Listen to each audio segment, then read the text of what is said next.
kafe, kemudian udah ada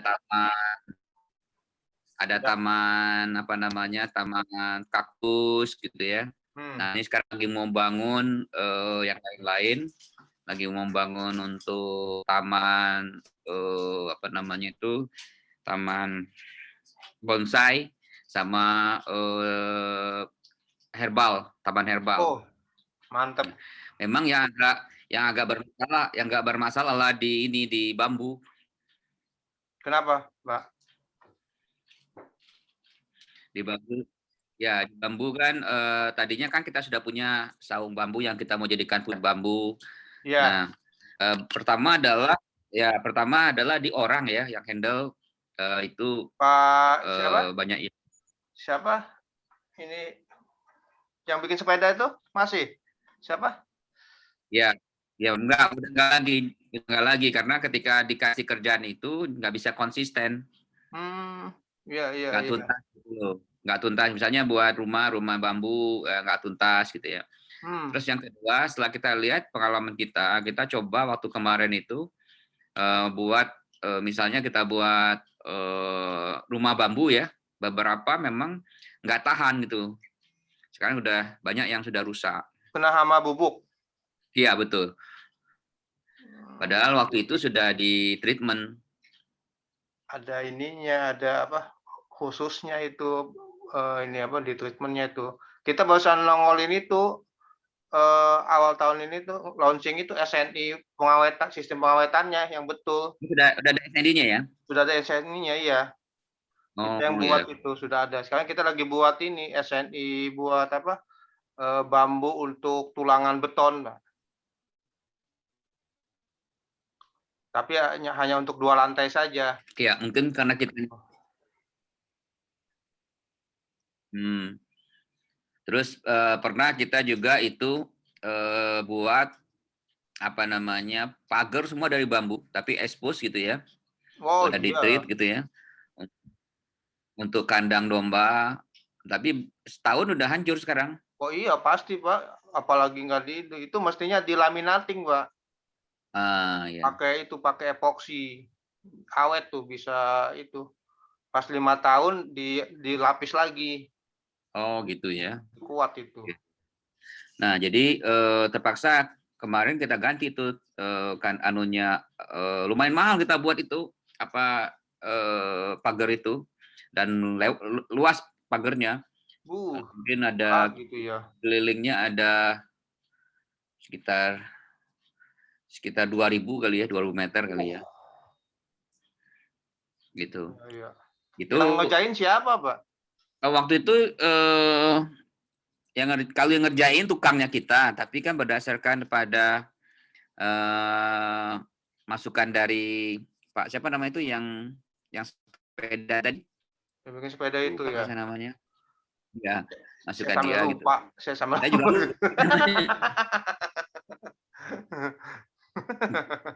Itulah, jadi nanti kita mau perbaikin yang rumah bambu, ada beberapa rumah bambu akan kita perbaikin. Terus kemudian sebenarnya saya punya itu epoksi, saya beli 1 drum, 2 drum. Apalagi itu. Nah, saya Tinggal beli disemprot aja itu.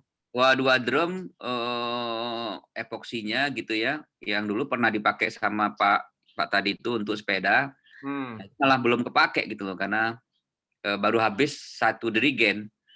Iya. Wah, apalagi tuh. Selamat malam Pak Arif. Nih, ini udah datang nih. Oh ya Pak Arif ya. Oke. Selamat malam Pak Mukodas. Assalamualaikum Pak Syauki. Salam Pak Arif. Salam kenal Pak Arif. Salam kenal ya. Ya. Gimana ini Pak Syauki, Pak Mukodas? Tema hari ini apa ini kita? Ya tadi barusan apa kita cerita-cerita nih karena saya juga sudah lama nggak ketemu Pak Syauki ini. Beliau ini senior saya di ITB gitu. Terus Masya Allah. Angkatan berapa Pak Syauki? Saya masuk 85 Pak Arif. Oh, masuk 85. Ya. Lulusnya agak lama dibanding Pak Mukodas. Agak pintar tuh. Kalau saya agak kurang pintar. Jadi lulusnya 92 saya. Kuliahnya 6,5 tahun. Lulusnya bukan tepat waktu, Pak, tapi pada waktu yang tepat. Ayah saya angkatan 76. Oh, 76. Ya, ya, ya. Ya, Kenapa Mas Arif ayahnya? jurusan teknik kimia. Oh, teknik kimia. Siapa namanya? Pak Jamhari. Oh, Bayang Mari. Ya, ya, ya, ya, ya. Ya, kalau 85, kalau saya sih kenalnya angkatan 83 ya, karena teman dekat ayah saya Pak Dwi Larso. Oh, Dwi Lasso 84. Oh, Dwi Larso 84 ya? Ya. TI ya? Teknik industri ya. Iya. Kebetulan saya dekat sama dia karena saya diminta membantu dia ngajar di ITB. Oh gitu. Ya. Pak Syauki TI juga? Enggak, saya kimia. Kemudian Murni. ya karena saya jurusan kimia, tapi karena bidang usahanya bisnis. Kemudian Pak Dwi Larso kan ngajar mata kuliah entrepreneurship. Benar. Ya di SBM ya. Ya, kemudian dia ngajar juga, buka jurusan baru untuk S2, namanya MBA Entrepreneur di Jakarta. Kemudian di ITB juga buka MBA Entrepreneur juga, namanya CCA, Creative and Cultural Entrepreneurship. Oke. Nah, kemudian program-program ini harus dibantu oleh dosen mentor ke mereka entrepreneur. Nah, saya salah satu dosen di sana. Oh gitu. Dosen mentor. Ya. Pak Syauki kimia murni, bukan teknik kimia ya? Kimia murni saya. Oh, mantap. Sempat kuliah di NTU ngambil teknopreneurship. Assalamualaikum. Waalaikumsalam. Waalaikumsalam. Pak Ari. Selamat malam Pak Mukodas, Pak Syauki. Salam Pak Ari. kenal. Mas Ari. Jadi kalau Pak Mukodas Ya. dengan Pak Syauki ini satu alma mater, saya dengan Pak Ari pun satu alma mater. Oh iya. Nah, Dari mana Pak Ari? Kita Ari. sama-sama lulusan Malaysia. Oh, Saya Malaysianya di mana perguruan tingginya? Penang. Oh, Penang ya. Penang ya. Jurusan apa Pak Arif? Kalau saya ekonomi, negeri kalau antah berantah Pak. Seberang. kalau Pak Ari apa ya? Jurusannya saya Ya, malah lupa. teknik. Teknik apa? Iya, saya background saya teknik lingkungan. Oh, ke lingkungan. Oh ya. Teknik lingkungan. Nah, Pak Arif Pak Syauki di, posisi di mana Pak? saya di Bekasi. Pak Ari di mana Pak Ari? Oh di Bekasi. Saya di Cempaka Putih Pak. Pak Arif di mana Pak Arif? Saya di Bandung sekarang. Oh, di Lagi Bandung. Kalau di Bandung sekarang berarti seringnya tidak di Bandung ya? Ya apa bolak-balik Jakarta gitu. Kalau ada ya. Tapi sekarang lagi di Bandung ini nggak kemana-mana. Lockdown. Ya kalau bisa selama 2 minggu ini jangan mana-mana lah. Betul. Kemarin juga Pak Mukodas ngajak meeting minggu kemarin. Saya bilang, waduh, ngeri lah Pak Mukodas. Mending kita ini aja Zoom aja. Iya. Ya. Udah ada fasilitas ya. Iya. Dan kita nunggu satu lagi nih Pak Agus yang kemarin kita panggil nggak nyaut-nyaut. Oh iya. Iya. Yang apa Jadi kita hari sambil nunggu aja ya, kita kita bahas saja apa yang sudah kita agendakan ya. Boleh. Jadi ya kita buka aja bismillahirrahmanirrahim. Saya mau nyalain video nggak enak sama Pak Syauki. Saya sambil merokok nggak apa-apa Pak Syauki? Kalau di situ merokok nggak apa-apa Pak. Kalau di sini ya nggak boleh Pak.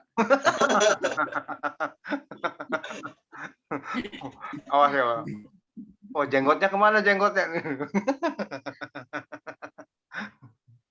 Ya. Pak Arif sama Pak Ari ini namanya mirip tingkat tambah F aja ya. Betul Pak. Iya. Betul Pak. Dan saya pikir kayaknya lebih muda dari saya kayaknya. Kayaknya sekitar umurnya sekitar 40 kali ya. Siapa Pak? Saya atau Arif Pak? Dua-duanya. Waduh. Berarti muka kita tua banget nih, Pak Ari. Di bawah lagi nih Pak, Mau lagi Iya, ya? Pak. Oh, Bawa luar lagi sedikit, biasa. bawa lagi sedikit aja, Pak. Berarti saya yang paling tua di sini berarti. Monggo silakan, Ya, Pak.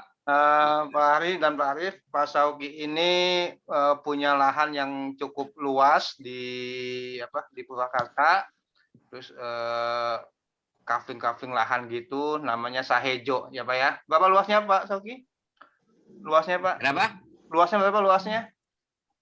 Ya kalau luas ini saya agak agak kagok ngomongnya gitu ya. Kalau berdasarkan kalau berdasarkan izinnya 77 hektar. Ya.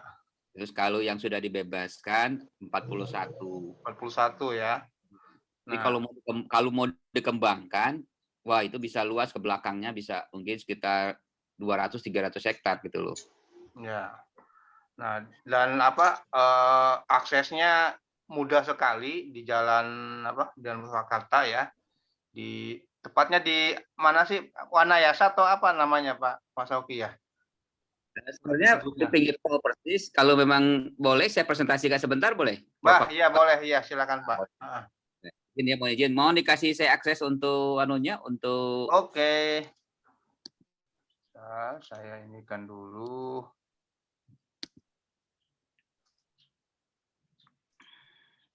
Oke.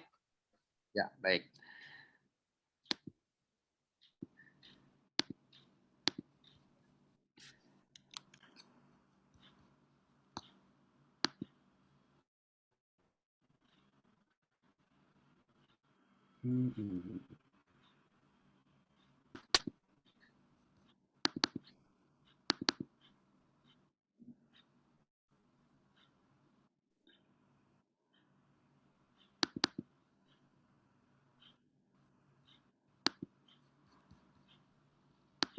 Jadi kita ini mau ngebahas masalah industri bambu ya.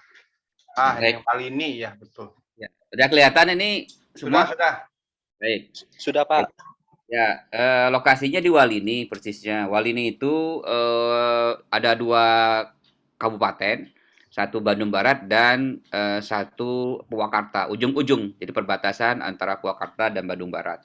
Mohon izin, Pak, Walini itu yang ada kebun tehnya ya? Ya betul, ada kebun teh. Saya memang sebenarnya kawasan Walini ini utamanya kebun teh miliknya PT PN. Oh, baik. Nah, kita persis berbatasan dengan mereka. Nah, jadi kalau kita saya bilang tadi Saejo namanya lokasinya itu dari kata desa hijau. Itu tempat kita kawasan wisata dan edukasi berbasis kepada lingkungan dan petualangan. Walini hijau ini Waduk Napas. Pada waktu itu kita ingin mendekatkan dengan kampus ITB yang master plan-nya waktu itu di Walini. Tapi karena berbenturan dengan kereta api cepat, maka kawasan ini diambil oleh kereta api cepat, kemudian ITB-nya, kampus ITB-nya pindah. Namanya di Pangleotan ya, atas. Jadi lokasi yang tadinya untuk kampus ITB diambil oleh kereta api cepat dalam bentuk konsorsium KCIC. KCIC ini konsorsium antara Wika di construction-nya, kemudian KAI sebagai kereta api, mewakili dari kereta api, PTPN mewakili area wilayahnya, areanya di Walini, kemudian ada Jasa Marga karena sebagian lahannya melewati pinggir tol Jasa Marga, kemudian dengan Cina. Nah ini gambaran tentang Kota Raya Walini. Berapa luasnya Kota Raya Walini? Itu luasnya lebih kurang 1.270 hektar untuk kereta api cepat dan TOD-nya. TOD itu dengan dekat dengan stasiun kereta api.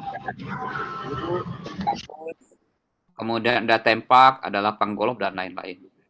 Nah, kawasannya itu ya ada kawasan 560 hektar di kawasan Maswati, kemudian yang Maswati baratnya 186 hektar dan timurnya ada 560 hektar. Totalnya adalah 1.270 hektar. Lokasi kita persis sebelah dengan mereka. berbatasan langsung dengan mereka. Nah, kalau kaitannya dengan kereta api cepat, Bapak-Bapak mungkin bisa lihat di sepanjang jalan tol kalau kita mau ke Bandung sebelah kanan itu ada sebelah kirinya ada LRT, ya. Kemudian di tengah ada elevated, yang sebelah kanannya itu adalah untuk kereta api cepat. Kemarin sesuai kunjungan dari Presiden 18 Mei kemarin, itu progresnya dilaporkan 73%. Target operasinya di akhir tahun 2022 tahun depan.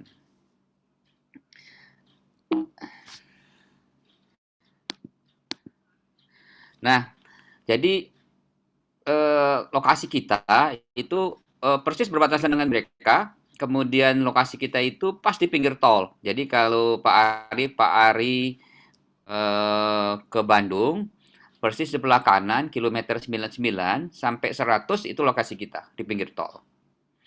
Nah, luas sesuai dengan izin kita itu adalah 77 hektar. Kemudian sudah ada bangunan villa ada 2 sekarang di sana. Kemudian ada kafe, kemudian ada fasilitas peternakan domba, kemudian ada greenhouse untuk kaktus, kemudian ada lahan untuk adventure-nya untuk terbang untuk para motor, ya, kemudian ada camping ground, kemudian ada sawah di bawah, ya, tempat pemancingan. Sekarang kita lagi kembangkan untuk membangun taman kaktus, taman bonsai dan taman untuk herbal. Dan waktu dekat ini lagi proses sekarang. Nah, lokasinya ketinggiannya sekitar 500 sampai 600 dpl, agak sejuk. Mungkin Pak Mokoda sudah pernah ke sana, ya. Ada konturnya, ada bukit, kemudian ada sawah, ada lembah, kemudian ada danau, kemudian ada sungai. Ujungnya adalah sungai Cisomang yang berbatasan langsung dengan Bandung Barat. Tadi saya sudah sampaikan kenapa saya mengekspos Kota Raya Walini karena kita head to head dengan mereka. Yang desain kita pun adalah termasuk juga tim yang mendesain Kota Raya Walini. Itu seniornya Pak Mukodas tuh, Mbak Astrid yang sempat jadi direktur di California. Ya, Mbak Astrid, betul. Ya. Itu kemudian tadi kita lokasinya dengan perbatasan langsung dengan kawasan TOD di kereta api cepat. Nah, ini yang sekarang existing sudah ada tempat para motor, kemudian ada camping ground, ada cafe dan tempat pelatihan, kemudian ada taman dan greenhouse untuk apa namanya nih? Bonsai, nursery ya. Bonsai, bukan bonsai, ini namanya apa ya? Kaktus. Kaktus ya. Kemudian ada kebun serewangi, kemudian ada cengkeh, ya, kemudian ada kandang domba, gitu ya. Memang masih belum banyak yang kita lakukan, gitu ya. Kemudian ada sawah, gitu. Nah, ini side plan-nya, ya, side plan-nya di lokasi. Jadi kalau kita lihat di sebelah kanan ini ke arah Jakarta, ini ke arah Bandung. Di persis kalau dari Jakarta ke Bandung sebelah kanan. Persis di kilometer 99, di sini sampai di kilometer 100. Nah, kenapa tadi saya expose terkait dengan masalah kereta api cepat? Karena kereta api cepat itu persis akan ada exit-nya di 101. Jadi ujung kita ini 100-400, berarti cuma 600 meter exit tolnya. Insya Allah nanti. Ya, gitu. Dekat sekali ini aksesibilitasnya. Ya, ini yang 106 udah kelihatan. Ya, nih Walini tadi Pak Arif udah cerita nih kebun tehnya ini kalau kita lihat di sebelah kanan ke Bandung ada tulisan Walini, ya. Nah, ini 106 yang sudah dibangun exit tolnya, yang 101-nya belum dibuat. Gitu. Nah, ini informasi tentang 101-nya, ya ini. Jadi kalau kita lihat tadi ya lebih kurang 1 kilo atau 600 meter lah dari lokasi kita, ujung tol lokasi kita dengan exit tol yang akan dibangun nanti. Itu kira-kira gambarannya Pak Arif ya tentang Saijo. Pak Mukoda sudah pernah ke sana. Ya. Kita mengundang Pak Ari sama Pak Arif, monggo kalau mau ke sana mungkin setelah minggu depan kali ya biar agak aman. Itu aja kira-kira. Monggo silakan saya balikan kembali ke Pak Mukodas. Baik, terima kasih Pak Syauki atas paparan tempatnya ya. Ya memang sesuai dengan agenda kita, kita ini mau membahas masalah industri bambu, terutama bambu bilah ya, atau mereka sebut slat, dan juga panel bambu hitam. Nah, dua-duanya ini sudah ada pangsanya Pak Syauki. Jadi sudah ada pangsanya, sudah ada pembelinya, ya, sudah ada pembelinya. Dan kemudian Bisa Pak, diulangi, apa? kalau bambu bilah itu dari California, Amerika, sedangkan panel bambu hitam itu di Australia. Australia. Nah, ini volumenya sebanyak yang kita punya, dan kenapa saya ajukan lahannya itu lahan Pak Syauki, karena memang ya tadi posisinya sangat strategis dan raw materialnya juga cukup banyak, di sekelilingnya itu cukup banyak ya. Terutama yang di Jatiluhur itu ada yang ngasih tahu ke saya juga bahwa ada puluhan hektar yang ininya bambu semua gitu. Jadi untuk 3 tahun 5 tahun bisalah dicukupi di sekitar situ gitu, seperti itu. Tambah lagi kalau kita mau menanam ya gitu. Gitu. Dan Pak Ari dan Pak Arif ini dua-duanya mau membeli alat-alat mesinnya, Pak Sauki. Oke. Gitu. Hanya untuk masalah tempat kita masih banyak alternatif pilihan-pilihan. Ya salah satunya coba kita inikan dengan Pak Sauki, siapa tahu cocok dan bisa kerjasama gitu. Itu mungkin Pak Ari atau Pak Arif ada tanggapan ya mengenai tempat tadi. Karena memang sebetulnya yang kita butuhkan itu Pak Sauki, itu listriknya sudah berapa itu? Listriknya itu Pak. Oh, kalau listriknya bebas itu. Kan udah masuk ke lokasi kita. Berapa KVA yang sudah ada gitu? Oh, saya nggak tahu persis ya, tapi sudah ada tiangnya masuk ke kita.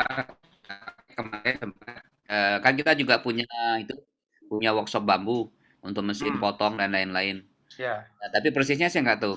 Ya, karena kita berapa minimal itu 50.000 kVA untuk kebutuhan listriknya.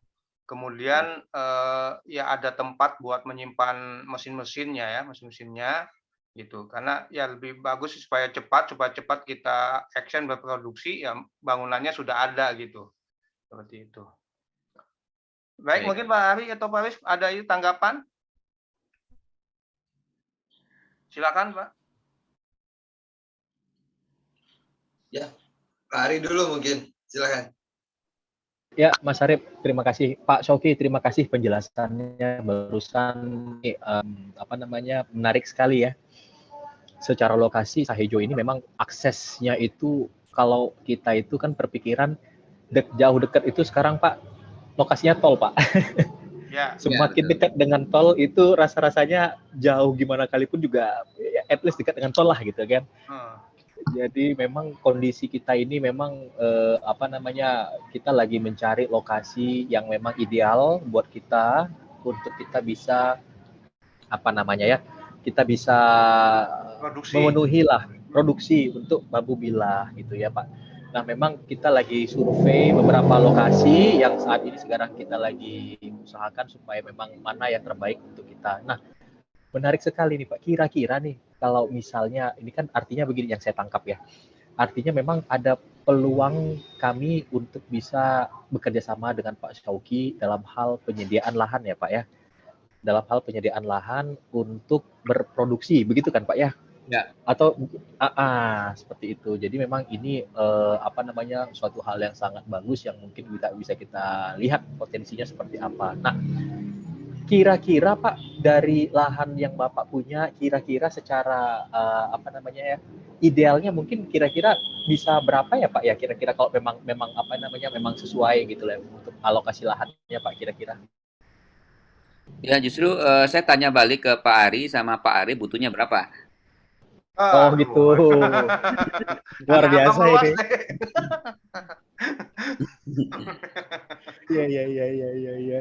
Karena sebenarnya di konsep kita itu memang kita juga punya hutan yang hutan bambu. Oke. Bambu apa aja Pak yang ada di situ Pak, yang di hutannya? Ada bambu apa aja yang ada di hutan bambunya Pak? Yang sudah ada existing yang udah besar itu bambu kuning. Bambu Ya. kuning. Kita nanam bambu cendani. Wah, cendani. Oke. Ya, kenapa? Karena kita kemarin kan ada produksi sepeda bambu di situ tempat kita. Saya barusan ingat Pak Gun-Gun, Kang Gun-Gun. Kang Gun-Gun. Iya. Selamat malam Pak Agus. Pak Agus juga udah gabung nih. Kalau Pak Agus ini minat di perkebunan bambunya. Oke. Sama cari lahan juga nih buat perkebunan bambu nih, Pak Agus nih. Ya. Malam Pak. Malam Pak Agus. Malam Pak Agus. Masih di mute nggak tuh? Oke. Suaranya masih belum. Ya. Oke. Ya, silakan Pak.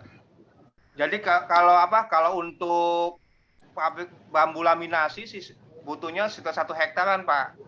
Kalau bambu laminasi ya, gitu. Karena memang kita arahnya ke sana ya, nanti bambu laminasi ya. Nah, kira-kira 1 hektar lahannya butuhkan, kira-kira ada kriteria lahannya nggak, seperti apa lahannya? Ya, paling yang flat aja, yang datar Pak Sauki. Oke, ya.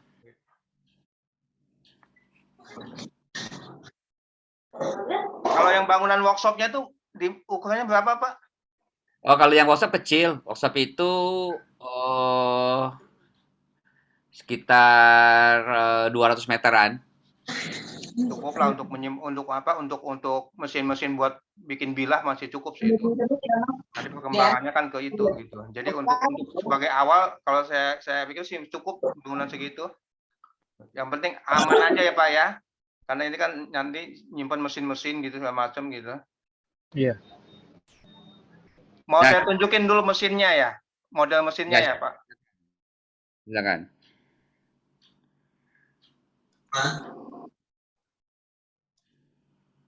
Selama ini Ali nggak pernah bahagia. Ali itu mama satu-satunya. Mungkin karena itu juga Ali sampaikan ke sini dari Indonesia ke New York, ke kota yang mama cintai tidak.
Oke. Kalau yang panel bambu hitam. Oh, panel bambu cuma bambu belah, kemudian tinggal diikat gitu aja Pak. Lebih simpel lagi kalau panel bambu. Oke. Cuman pemotong sama pembelah aja udah itu doang. Itu pakai mesin yang sama atau mesin yang berbeda? Kalau pemotongnya sama, yang ininya buat ngebelahnya beda. Ada lagi mesinnya pakai apa pisau. Pakai pisau ini ya. Gitu.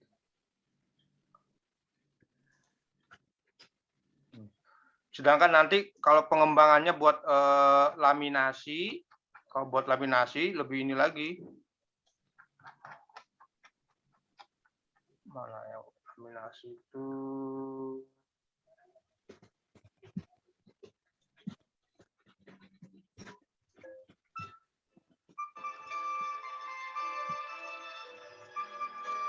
Ini yang buat laminasi.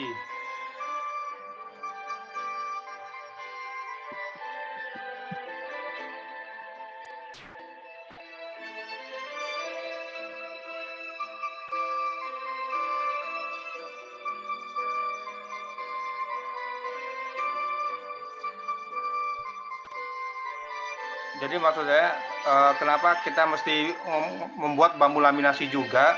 Karena kadang dari yang bambu bilah itu ada yang rejectnya, ada yang tidak sesuai masuk speknya. Nah itu nanti kita jadikan bambu laminasi saja.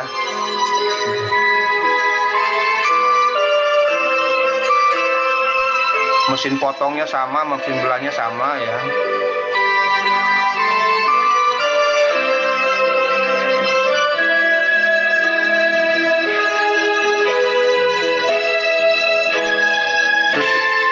Tinggal ada mesin planernya.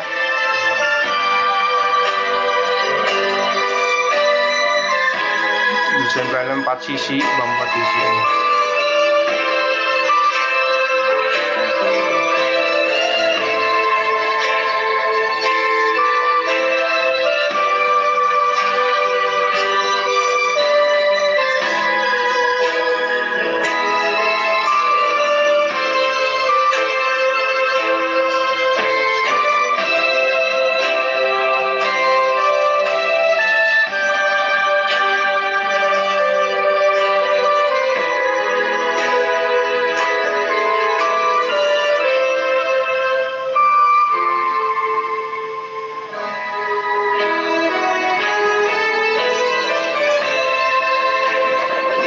Ada mesin pressingnya.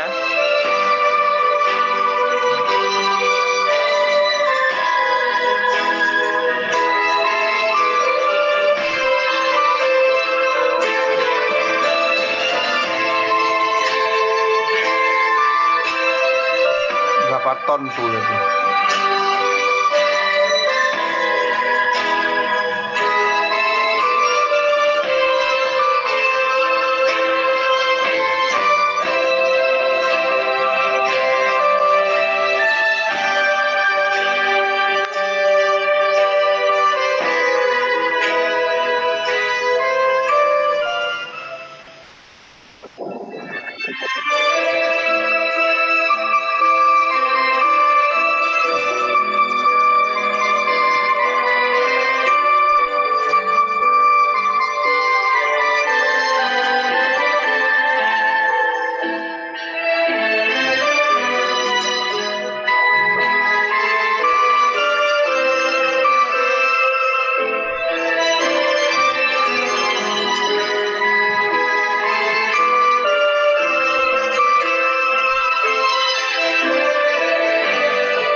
Ini mesin asahnya.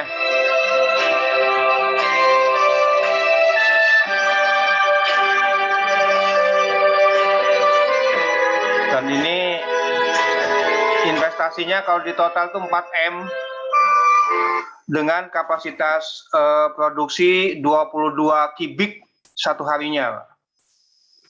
Itu satu harinya itu 24 jam kerjanya ya. Jadi menghasilkan 22 kubik. Dan semuanya mesinnya dari Cina.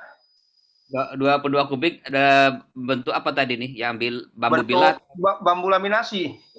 Bisa bentuk balok atau papan. Iya. Oke. Gitu. Nah, ini kan butuh bahan baku yang sangat banyak sekali. Satu harinya tuh bisa 6.000 batang gitu. 6.000 batang bambu. Makanya disinilah ekosistem yang mesti kita bentuk ya. Selain kita memanfaatkan bambu existing, bambu yang ada, ya kita juga mesti menanam, bikin perkebunannya. Oke. Dan usia 3 tahun tuh sudah bisa dipanen buat memenuhi itu. Gitu.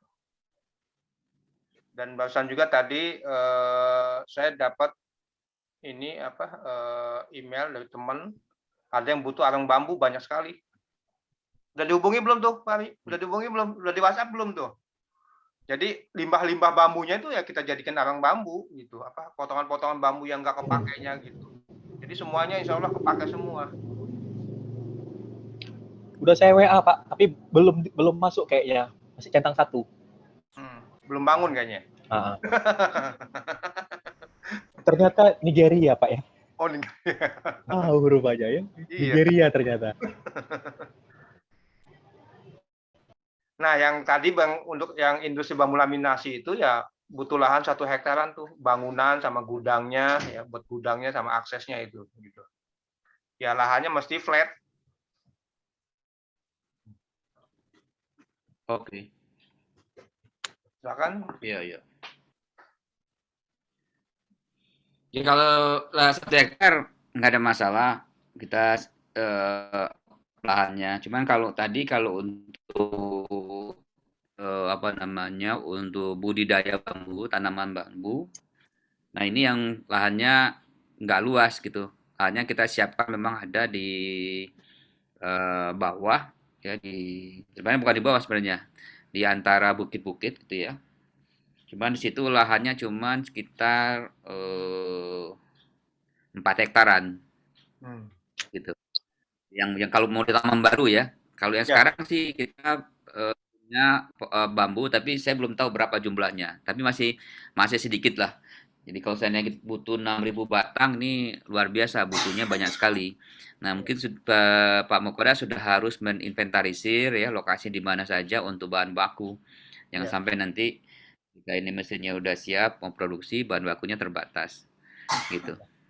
Ya, kalau bahan baku existing sih kita udah siap, udah kita data semua ya. Ada di Majalengka, Sumedang, di Purwakarta juga ya, di Bogor, di Sukabumi. Kita sudah ada linknya. Termasuk bakal lahan yang buat di perkebunan. Salah satunya itu di belakang kampus ITB Jatinangor, Pak Sauki. Jadi mau kerjasama dengan Dishub-nya Jabar. Dia punya 140 hektar lahan yang bisa dijadikan perkebunan bambu. Kemudian juga ada teman seangkatan yang jadi direkturnya BUMD Bandung. Dia ada lahan 180 hektar di Sentul. Nah, itu bisa ditanami bambu gitu, seperti itu gitu. Jadi ya insya Allah kita sudah siap semua nih. Kalau 6.000 batang ini kebutuhannya per hari ya? Iya. Itu kalau 6.000 batang per hari, itu kira-kira kalau seandainya ini mau ditanamin dari satu lokasi, butuh berapa hektar ya? 10 hektaran. 10 hektar cukup untuk 6.000 batang per hari? Iya, cukup. Berarti nggak besar dong berarti? Iya. Oke. Jadi 3 tahun ya? Ya. Tapi kalau untuk memenuhi bambu bilah, kemudian bambu laminasi, kemudian sama yang lainnya ya butuh 100 hektaran, Pak. 100 hektar. Ya, panel bambu gitu. Itu butuh 100 hektaran. Oke. Ya. Kalau 100 hektar sebenarnya di lokasi kita ada ya, cuman kita harus konversi itu. Konversinya atau sebagian itu lahan yang sekarang sawah. Sawah itu ada sekitar 2.000 hektar bawah. Janganlah kalau sawah mah ya bagus ya. Pak Syauki, Atau di mohon maaf, selang-seling sebagian tanam sawah, sebagian bambu. Gitu. Pak Syauki. Ya. Ya, itu tuh lahan yang di Purwakarta itu kalau misalkan yang sawah itu memang milik pribadi orang ya, sertifikat. Ya, jadi status kepemilikan tanahnya. Ya, jadi kalau yang sawah di luar kita, yang kita pun, yang tadi yang 7 hektar itu, kan tadi saya sampaikan 41 hektar udah dibebaskan, lebih kurang setengahnya ya, setengahnya belum. Itu sawah sekarang baru kita kuasain sekitar 3-4 hektaran lah ya. Masih banyak di bawah yang sawahnya belum kita kuasain. Semua lahan kita itu lahan pribadi yang kita beli dari warga masyarakat. Ya. Rata-rata kita beli itu ada yang 7 hektar, ada yang 3 hektar, bahkan ada yang 100 meter. Karena patokan mereka kan per patok, satu patok itu 400 meter gitu ya. Itu minimum sih 400 meter biasanya di sana kita beli per patok. Itu yang kita bebaskan dari mulai sejak 2011 kita bebaskan. Nah, terus tadi pertanyaan Bapak, yang lahan di bawah kita, lokasi kita itu yang 2.000 hektar itu adalah sepanjang Bandung Barat dan Purwakarta. Itu memang lahan sawah karena di sana ada ada waduk yang dibuat oleh PU yang kapasitasnya memang tuh 2.000 hektar. Gitu. Nah, itu punya masyarakat semua gitu. Ya, tinggal masalah akses saja. Aksesnya itu yang perlu dipikirkan ya.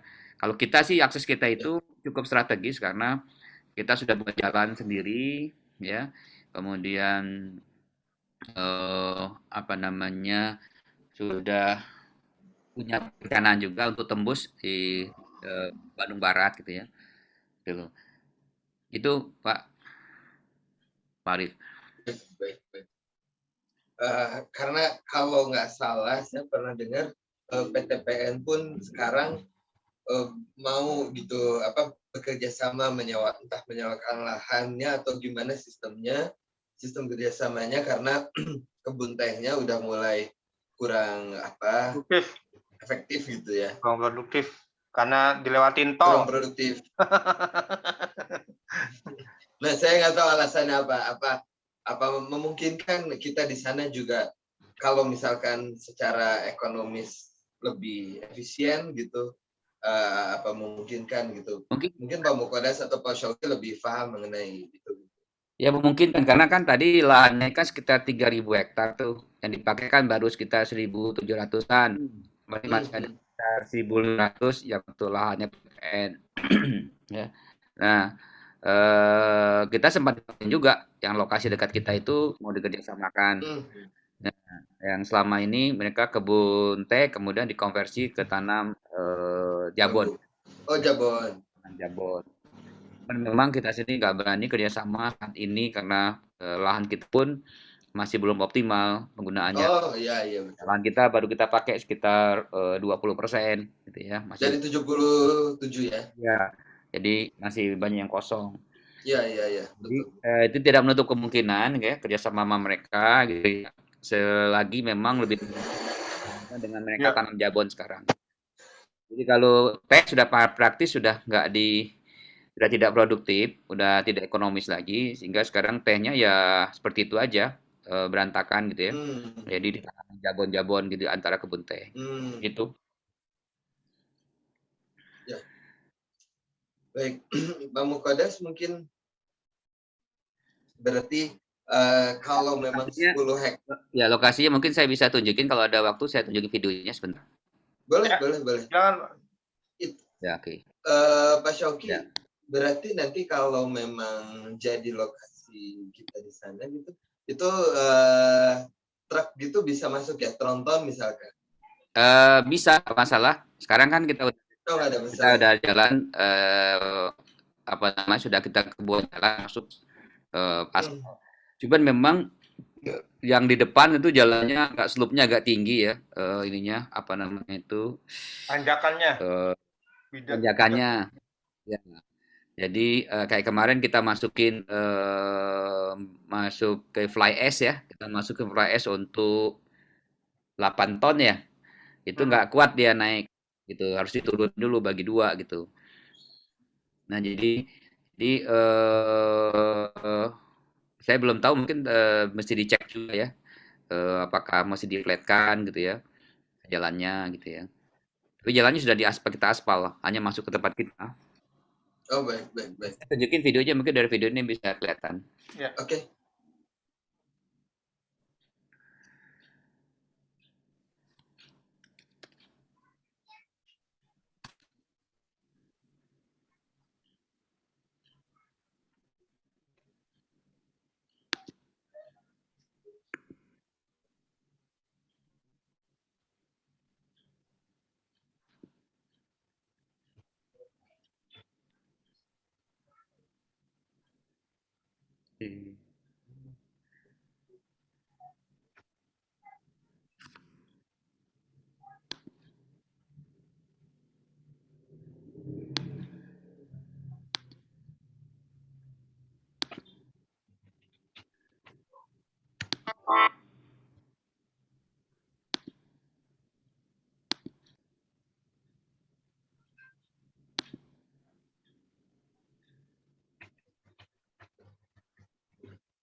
Oh, ini dia.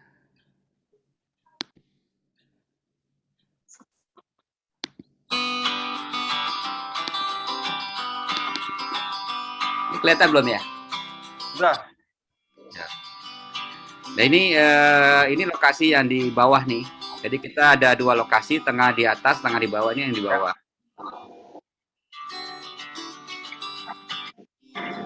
Yang sawah. Ini yang sawah.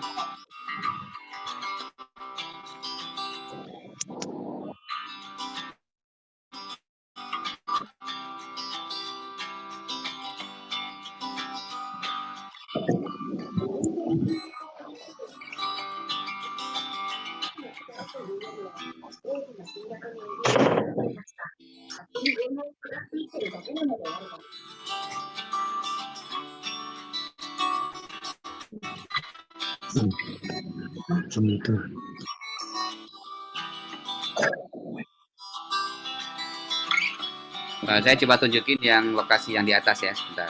Di depan. Ini di belakang ini. Okay. Ini kalau kita lihat ya sini, ini yang kita mau tanamin ini nih, bambu di sini. Bambu ya. Hutan bambu. Ya nih sini nih. Ya, dia naik ke atas, berbukit ke atas. Oke.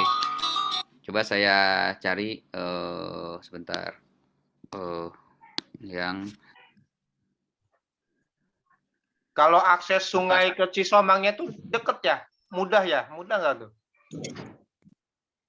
Akses ke Cisomang ada 2 jalur, 3 jalur malah. 1 jalur dari samping Cisomang, ya, yang 1 lagi dari Desa Tenjol Laut, yang ketiga dari tempat kita yang belum kita buat aksesnya.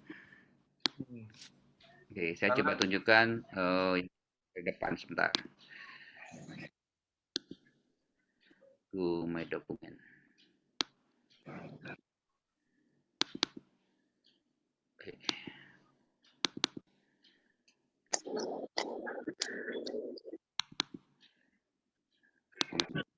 Video.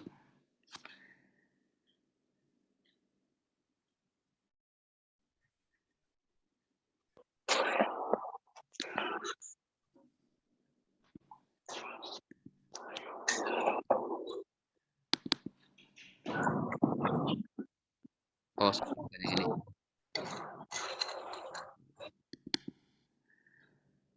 Ini kelihatan nggak ya? Ini kelihatan nggak? Belum. Mungkin di bagian video, Pak, ininya, selnya coba ditutup dulu. Di bagian video. Ini kelihatan belum? Kelihatan ya.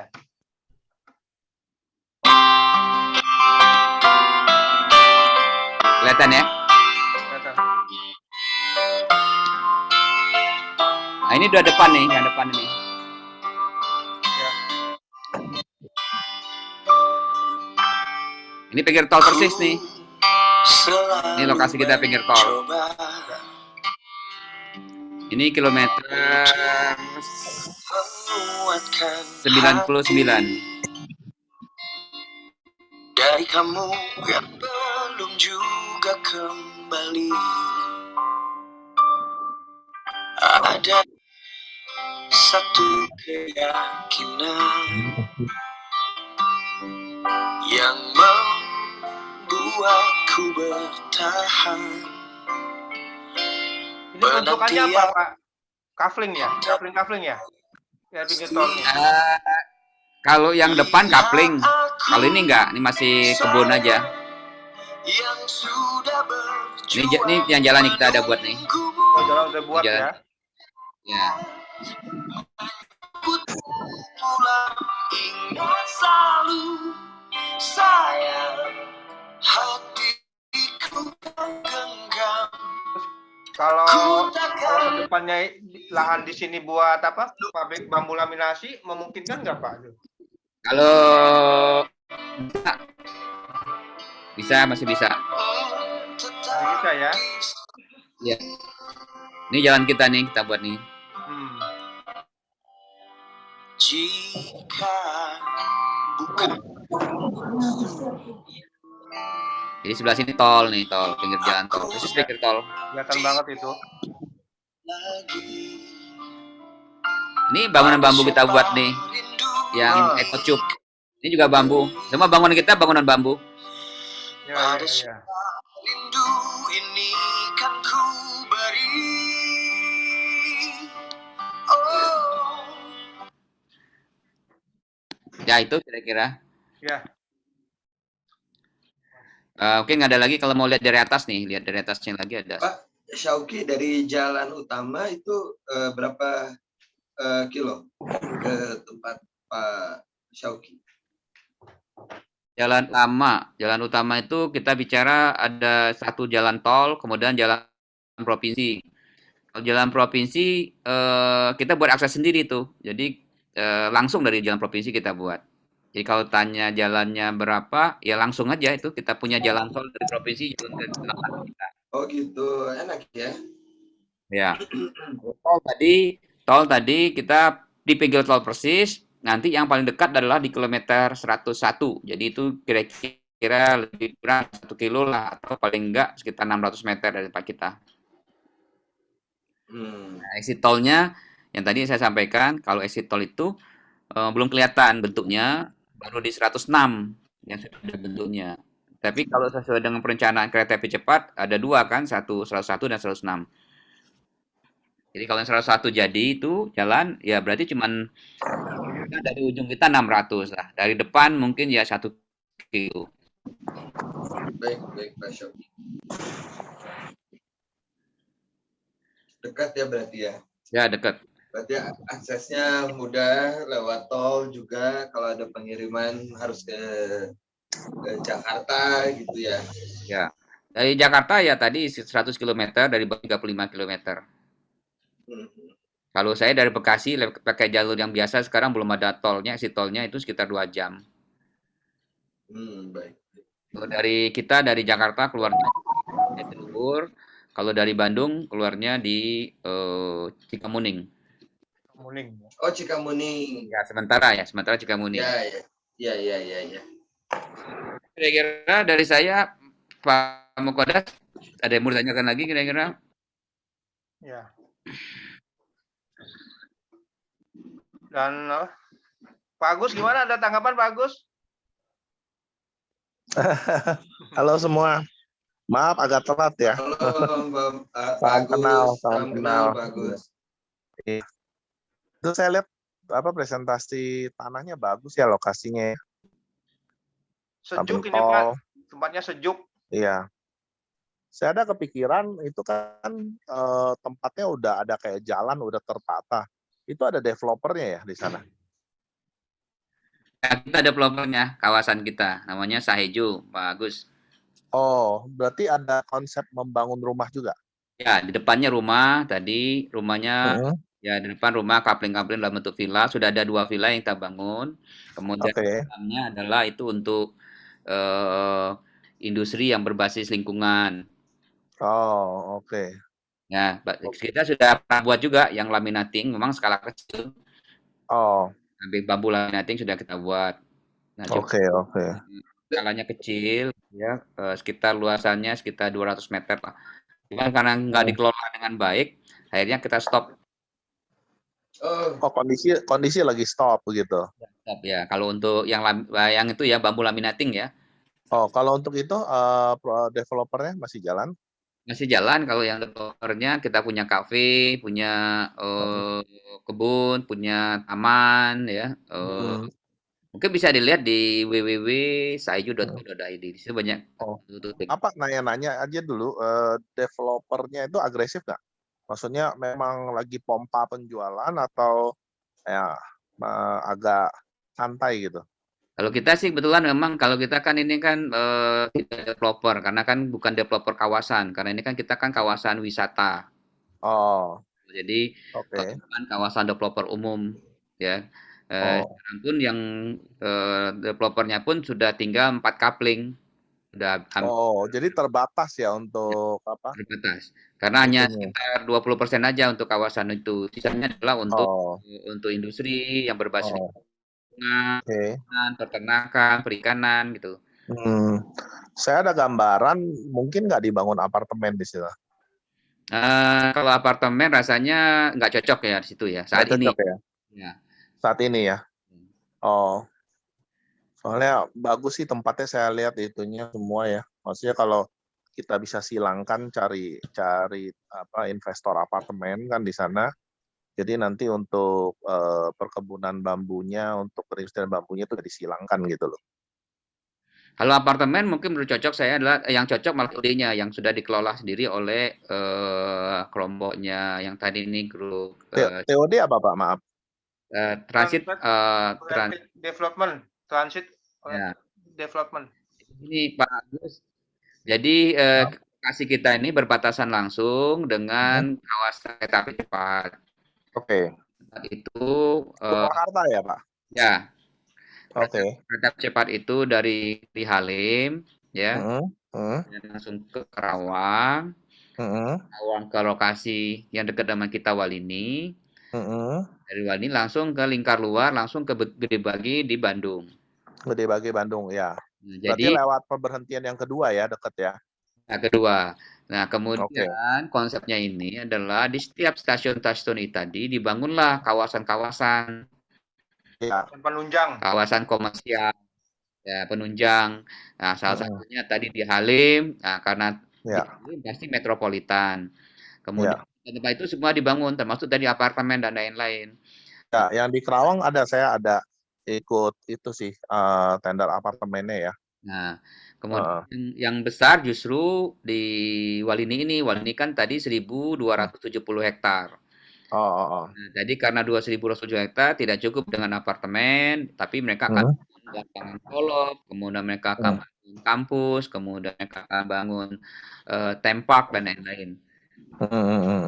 Tempaknya salah satunya adalah yang mau dipindah dari Sukabumi, yang mau rencana bangun itu adalah yang di Jungle. Ya, bukan Jungle, yang dari Amerika.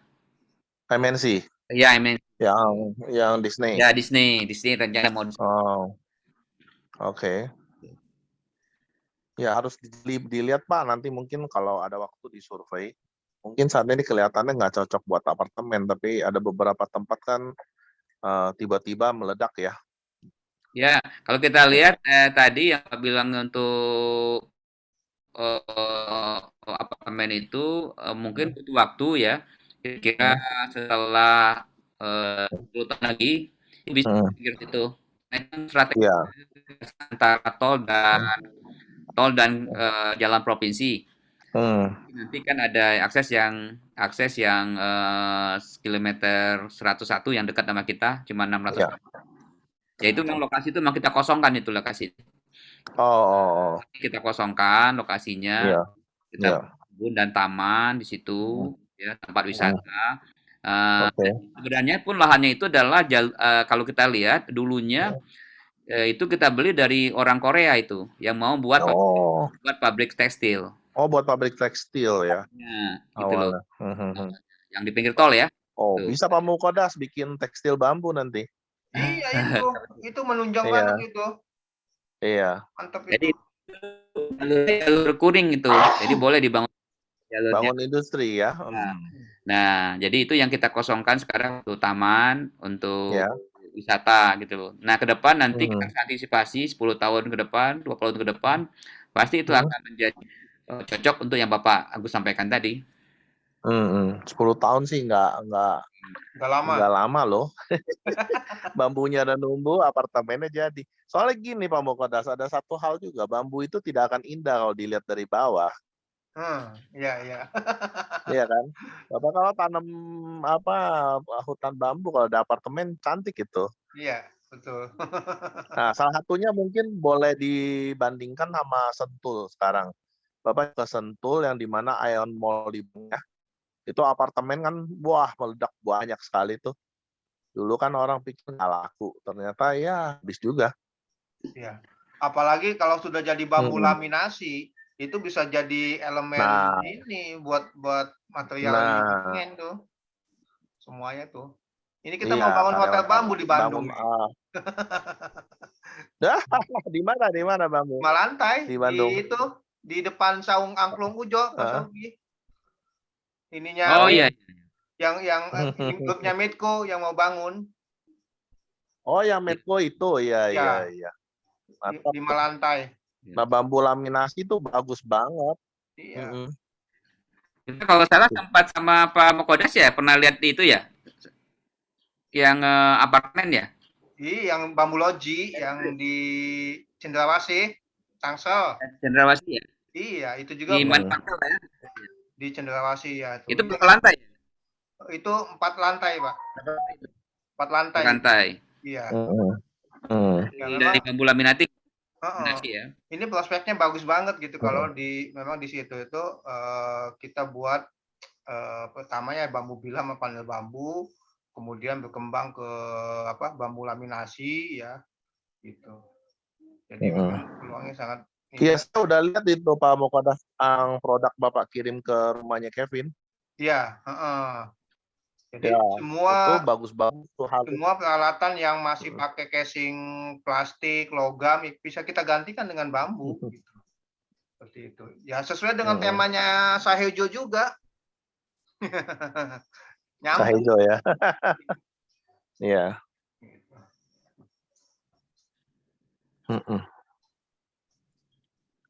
Baik, dari saya ada lagi mungkin Pak Mukodas kira-kira action plan-nya seperti apa? Ya itu gimana Pak Arif model kerjasamanya atau gimana Pak Sauki baiknya gimana? Gitu. Mas Arif silakan Mas Arif.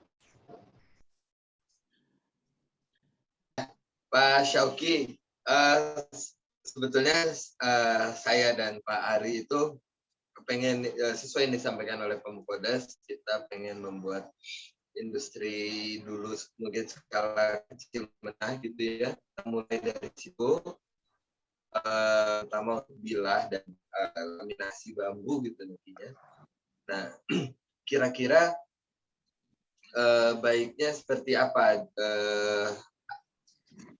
kita kerjasamanya gitu. Sebetulnya lahan kita perlukan sebetulnya nggak terlalu besar juga ya untuk industri itu gitu.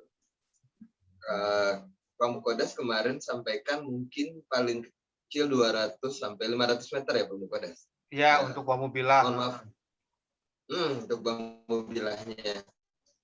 Itu sih. Nanti apakah kerjasamanya seperti apa? Nanti kita diskusikan lebih lanjut. Mungkin ada usulan juga dari Pak Syauki, baiknya seperti apa?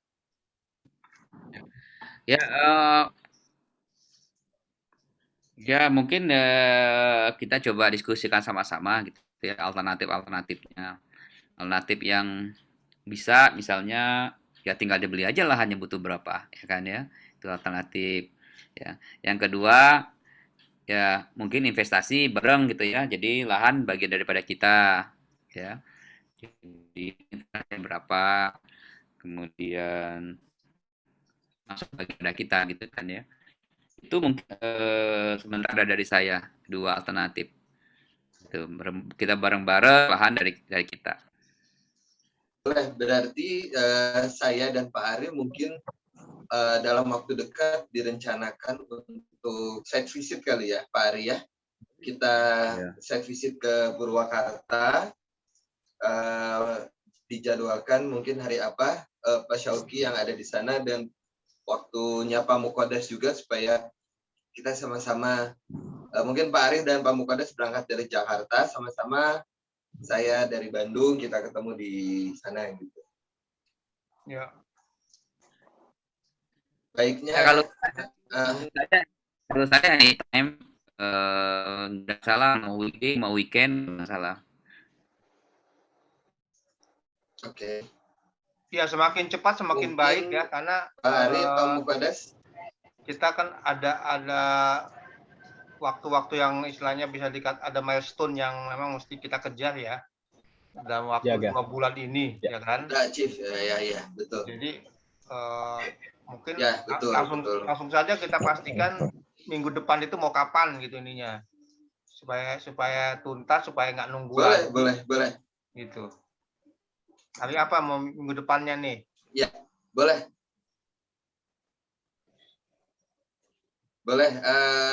Kalau saya lebih prefer weekend sih sebetulnya ya. Entah weekend, itu hari Sabtu atau Minggu gitu. Boleh. Kalau saya pribadi, tapi mungkin Pak Mukodas ada ini lagi waktu lain. Ya, saya juga boleh Sabtu. Kalau saya sih sebenarnya anytime, kapanpun bisa, tapi kalau bisa hari Sabtu, Pak. Berarti hari Sabtu. Bagus. Iya. Anytime, kapanpun bisa. Iya, Sabtu bisa. Ya. Sabtu depan berarti ya. Sabtu depan ya. Tanggal hari Sabtu depan.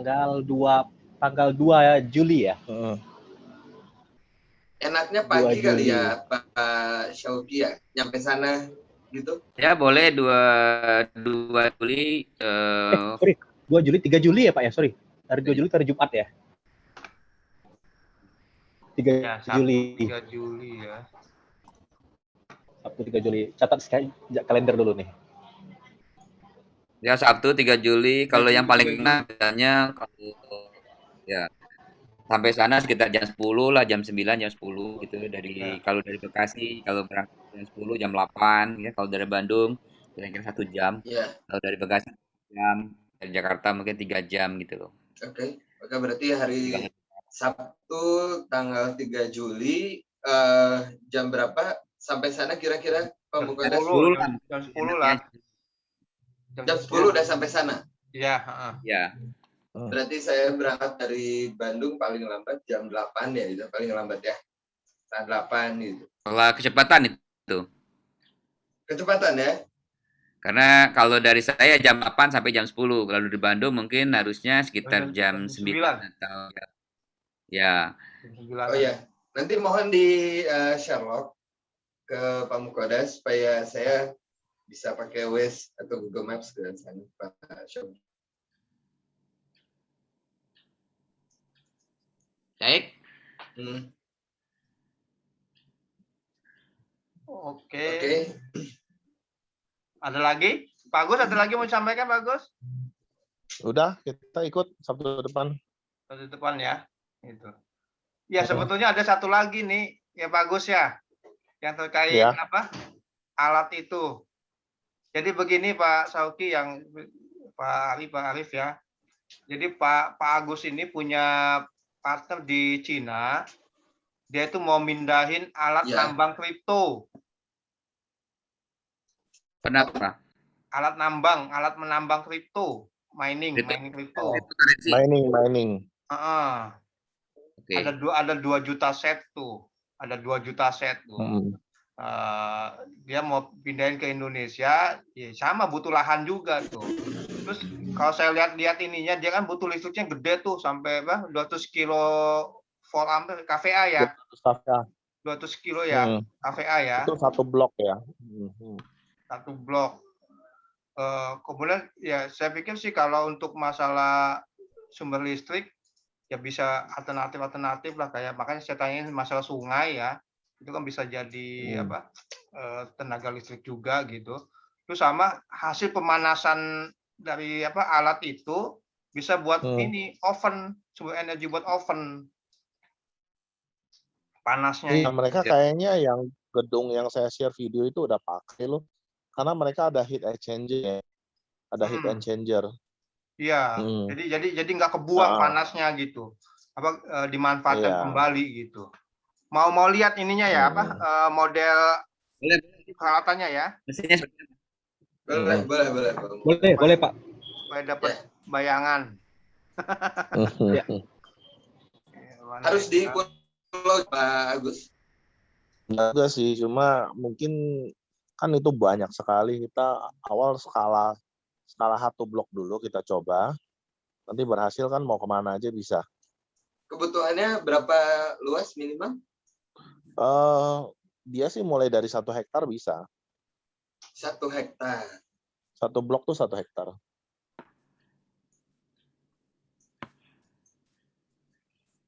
Nah, tunggu dulu.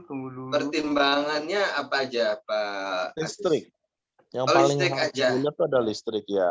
Untung rugi nanti pengaruhnya dari listrik. 200 kPa ini berarti sekitar 0,2 mega ya? Iya, 0,2 mega betul, 200 kPa.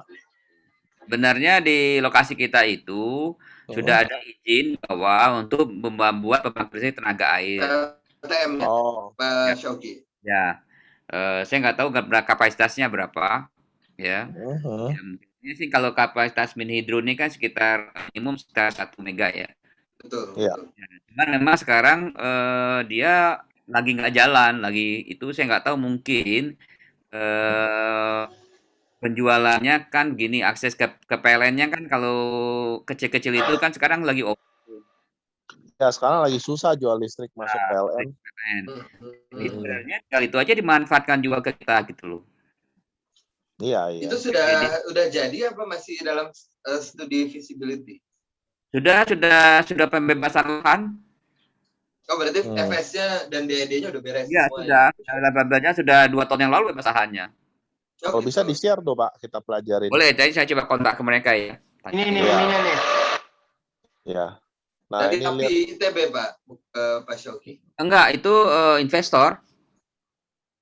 Oh, enggak, konsultannya? Saya nggak tahu konsulnya siapa. Nanti saya coba ke mereka. Baik. Boleh, Pak. Oh, ini ya? Ya, itu untuk lahan.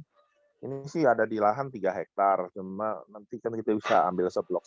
Kelihatan ya? Itu semua udah pakai heat exchanger itu. Lihat dindingnya ya. Oke. Berarti ada heat yang dia tampung kan. Nah, mau kemana? Nanti kita atur, ya kan? Itu saya masih belum paham crypto mining ini apa ya? Jadi kayak server komputer, Pak. Oh, bagus dong ya software komputer. Jadi ini kita bicara misalnya kayak ini kripto ini kan ini yang uang lagi digital. Apa namanya? Uang digital, alat transaksi Bitcoin. digital. Bitcoin ya? Iya. Ya, salah satunya Bitcoin. Oh, wah bagus nih. Doge. Iya. Dia berarti kan teknologi nih kan, teknologi IT ya? Iya. Ini yang dibawa apa? Ethereum, Bitcoin, Pak Agus. Yang dibawa apa? Ini Bitcoin ya, yang akan ininya Bitcoin, yang difokuskan. Terserah kita. Itu nanti di sini kita yang tentukan nambang mana yang paling menguntungkan. Oh, jadi bisa diarahkan ke Ethereum, bisa diarahkan ke Bitcoin gitu ya? Bisa. Gitu. Ini skalanya gawat, Pak. Skalanya besar banget, Pak ya. Wah, ampun deh kalau di sana. Makanya sekarang sekali nggak boleh. Itu ada unit jutaan. Nah, kenapa nggak boleh, Pak? Iya. Kenapa nggak boleh Pak Agus sama si Jinping ya? Sama ini masalah energinya. Dia pakai listrik, nyedot listrik banyak banget. Tapi udah ada matahari di sana. Nah, mungkin ini belum pakainya pakai itu kali. Oh gitu. Sama tempatnya mesti sejuk ya tadi. makanya kalau tempat di Ya. Sauki cocok sejuk. Kalau dingin lebih menguntungkan. Sejuk Berarti tuh pakai harus berapa meter di atas permukaan laut atau Temperatur ya. temperatur maksimal berapa gitu? Nggak ada masalah sih sebenarnya. Mereka kan pindah ke Rusia aja yang minus juga bisa jalan sih, gitu. Iya. Intinya sih supaya nggak banyak nyedot listrik ya Pak ya, karena harus didinginkan ya. Pengen Bukan, energinya jadi minimal karena ya. dia kan sebenarnya bukan bermain di data bank, dia lebih banyak di VGA kan yang muter di sana. Nah, jadi chipnya itu panas. Gitu. Jadi kalau chipnya itu bisa temperaturnya diturunkan, itu speed untuk itunya lebih kencang. Wah, ini AC kalau ruang. kejadian pertama nih di Indonesia nih. Kita nggak perlu punya tambang emas.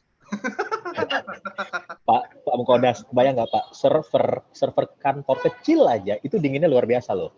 Ya. Lah ini satu pabrik itu sebesar pabrik tadi tuh. Di mana tuh dinginnya tuh? Apa yang AC-nya atau pendinginnya tuh apa gitu yang bisa sampai sedingin gitu ya?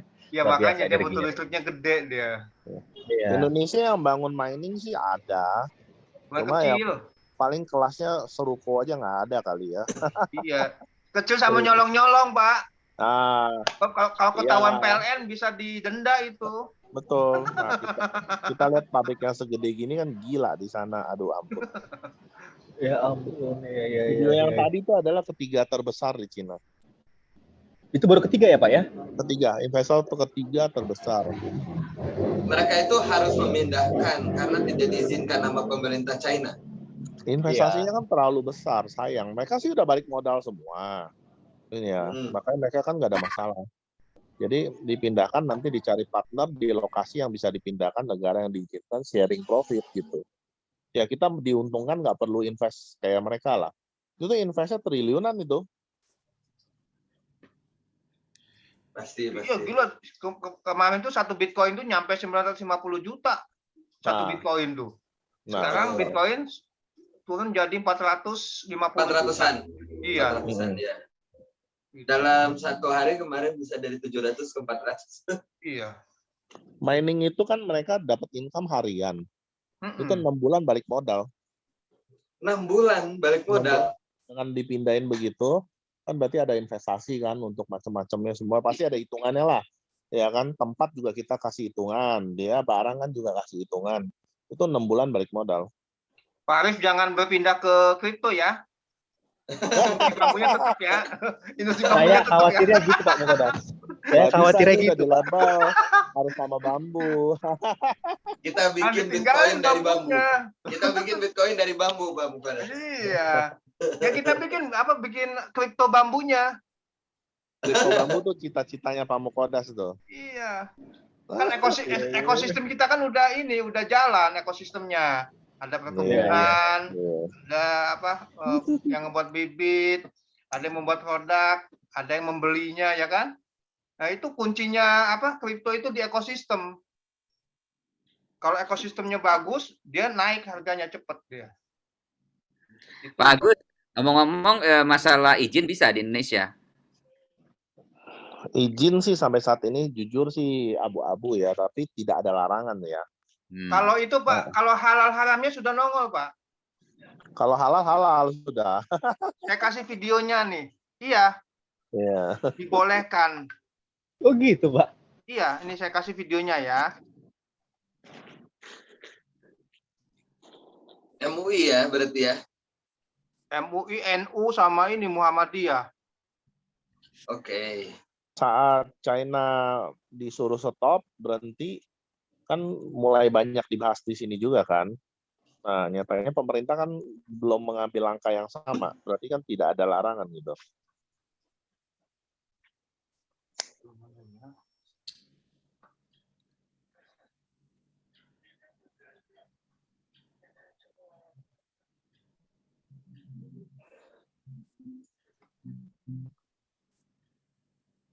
Siapa yang memberikan? Mana ya?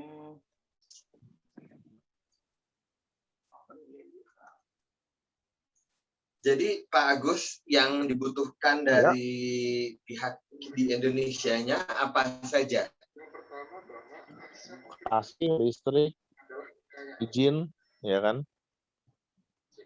Lokasi, listrik, dan perizinan untuk tambang Bitcoin ini ya? Iya, ya salah satunya itunya untuk operasionalnya butuh internet yang cukup baik lah. Ya pasti, ya pasti. Ini kelihatan nggak nih? Udah kelihatan belum? Oh iya, sudah. Kelihatan, ya.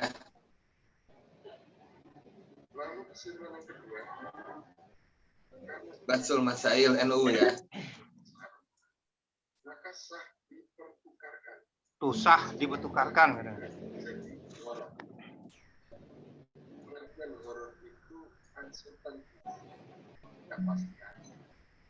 Kenapa bisa demikian? Karena terjadi perbedaan pandang di antara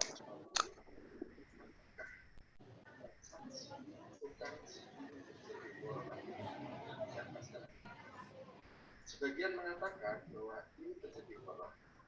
Sebagian lagi mengatakan ini tidak terjadi horor. Nah, sifat yang disebut dengan horor ini memang tidak tebal. Jadi orang melihat dari sudut pandang masing-masing sehingga melihat ini horor ini tidak, sebenarnya lebih kepada sudut pandang.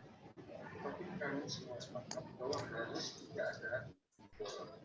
Cuma apakah faktanya ada horor? Kami masih akan ada. Sehingga kalau menurut yang mengatakan di dalam transaksi cryptocurrency akan horor, itu tidak diperkenankan. Dan bagi yang mengatakan bahwa ini tidak ada horor, maka dia boleh dipertukarkan. Yang ketiga, semuanya adalah ini seperti imbauan menghimbau kepada masyarakat agar tidak mudah melakukan transaksi ini jika tidak memiliki pengetahuan tentang cryptocurrency. Karena setelah mendengar pemaparan, sangat mungkin karena seperti penjelasan itu bahwa cryptocurrency bisa dilakukan melalui broker-broker di aplikasi, semua orang bisa akses, maka kemungkinan rawan terjadinya transaksi cryptocurrency itu justru tidak menguntungkan bagi masyarakat. Dan itu kalau memang masyarakat itu paham betul dengan cryptocurrency, itu bagi masyarakat tidak ada horor.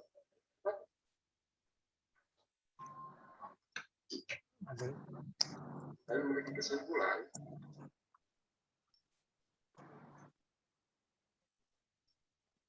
pengetahuan tentang cryptocurrency. Karena setelah mendengar pemaparan, sangat mungkin karena seperti justru tidak menguntungkan bagi masyarakat. Karena itu, kalau memang masyarakat itu paham betul dengan cryptocurrency, maka itu bagi masyarakat tidak ada horor. Tapi kalau ada dia tidak paham, maka sebenarnya masuk seperti itu. Jadi kira-kira gambarannya seperti ini. Karena dia itu sesuatu yang bebas dan bisa diakses melalui HP, satunya, lupa, siapapun termasuk anak-anak. Bahkan dengan tingkat transaksi, nominal transaksi yang tidak terlalu besar, itu bisa menjangkau banyak orang. Kalau ini terjadi, maka memang bisa justru tidak baik, ya. Dalam melihat kemungkinan buruk itu bisa terjadi dalam kasus ketika mereka tidak terkontrol. Jadi ketiga ini lebih kepada himbauan agar mereka benar-benar berhati-hati. Kemudian yang keempat, ini juga rekomendasi mendorong pemerintah agar membuat regulasi yang tepat untuk menghindari penyalahgunaan dan jadi kalau ini faktanya, cryptocurrency ini kan mau tidak mau tetap berjalan. Jadi sesuatu yang tak terhindarkan. Karena itu, pemerintah perlu membuat regulasi supaya bagaimana transaksi cryptocurrency atau aset kripto ini benar-benar jauh dari penipuan dan penyalahgunaan. Itu banyak bentuk ya penipuannya apa. Termasuk juga rawan penipuan adalah yang model-model transaksi kripto menggunakan kripto melalui aplikasi-aplikasi yang banyak tersebar, sehingga mestinya bukan hanya sekedar membuat regulasi, tetapi juga memberikan edukasi kepada masyarakat, sosialisasikan apa sebenarnya cryptocurrency supaya orang tidak dengan mudah membuat atau bermain cryptocurrency. Dan tentu pemerintah harus punya perhatian yang besar terhadap bagaimana nanti ke depan perkembangan transaksi. Iya, begitu ya. Jadi potensinya sangat dahsyat sekali nih.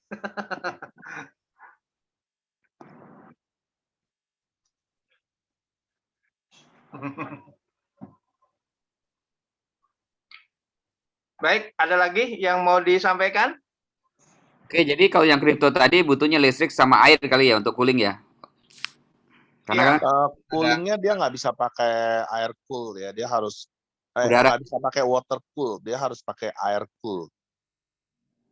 Artinya perlu pakai air atau pakai udara? Udara pendingin. Oh, udara pendingin ya. Makanya kalau tadi kita lihat kan dia di tempat dingin, terus kemudian di dalamnya kan menghasilkan panas tuh. Nah itu diambil oleh heat exchanger itu, mungkin buat manasin air, ya kan? Nah Pak Mukodas kan rencananya mau buat pengering kan? Ya, oven. Gitu. Kalau gitu tadi butuh listriknya 0,2 nggak begitu besar kalau 0,2 mega Ya, ya. satu blok Pak. Satu blok. Atau nanti kalau kita jadinya berapa blok kan gitu loh. Iya. Kalau satu jadi kan nggak mungkin cuma satu. Kalau gitu saya nanti coba komunikasikan dengan pengembang pembangkit yang rencana menggunakan. Nah itu penting itu betul. Kita lihat yang pembangkit air ya. Ya. Itu mungkin. Baik. Oke. Oke, kita hari Sabtu ya, ketemu ya. Sabtu, boleh? Siap. Insya Allah. Semoga sehat-sehat semuanya. Kita Ya, ke depan. amin. Ya. Mungkin agenda kita malam cukup sekian ya. Terima kasih. Ada lagi Pak Alif? Cukup? Udah, sementara cukup Pak Mukodas. Ya. Ya kita ngumpul malam ini bisa ketemu ya. Ketemu semuanya, dan insya Allah Sabtu depan kita akan visit ke lokasi ke Sahejo. Mudah-mudahan kita diberikan kesehatan semuanya. Amin. Amin. Demikian saja untuk agenda malam ini. Terima kasih semuanya. Selamat beristirahat, selamat malam minggu ya. Pak Aris nggak malam mingguan nih? Di rumah. Di rumah. Nggak boleh kemana-mana. Udah punya istri, udah punya anak ya. Malam mingguannya ini ya. Di rumah. Malam minggu yang produktif nih ya. Demikian. Bila taufiq wal hidayah. Wassalamualaikum warahmatullahi wabarakatuh. Selamat malam, selamat sehat. Waalaikumsalam warahmatullahi wabarakatuh. Waalaikumsalam warahmatullahi. Terima kasih, mohon izin. Tutup ya. Terima kasih.